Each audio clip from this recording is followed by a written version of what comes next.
Hey, it's Michael. So over the weekend, I was out in LA for Lewis Howes's Greatest Mastermind, and unfortunately, I couldn't sleep all that well. On Saturday, I woke up at 3:45, so I decided to watch a little of the royal wedding because I love myself a good wedding, and I usually cry at these, and this one did not disappoint. It was me, LA, hotel room, in bed, watching Harry and Meghan tie the knot, and I was trying to dry my eyes. Yep, I'm a sap. Yes, I get emotional at weddings, but I imagine you've cried at a wedding or two in your day. Now, when I got to LAX to take the red eye back, the topic of marriage came back up. In fact, one of my fellow passengers asked me about my wedding ring. She was like, hey, what's up with those? Why do you have two?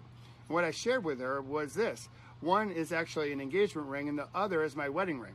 You see, when we were dating in the early 90s, my girlfriend at the time, now my wife, asked me, why don't guys wear engagement rings? And I was stumped, right? This is where Enjoy the Silence by Depeche Mode gets queued up in our video.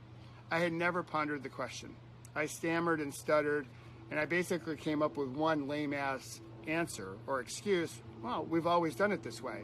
She was like, come on, O'Brien, you gotta do better than that. So we talked a little bit about what engagement rings are for. Obviously a symbol of love and commitment, but also a symbol that whoever's wearing it is off the market, they're taken. So she's clever. She asked me another question. She said, hey, will you wear an engagement ring? And again, Depeche Mode came back into the soundtrack of our conversation.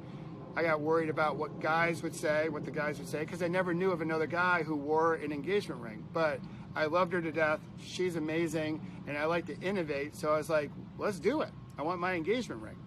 You see, that first answer, we've always done it this way, those words are killers in business and life. Those are the 7 most expensive words in business and in life because they kill innovation.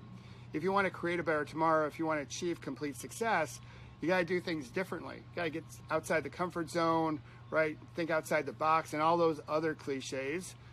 Well, they're cliches for a reason because there's truth in it. You got to do things differently if you want to stay relevant.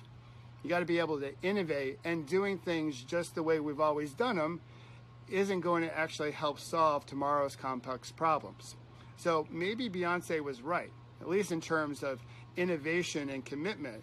If you want to innovate, maybe you got to put a ring on it, right?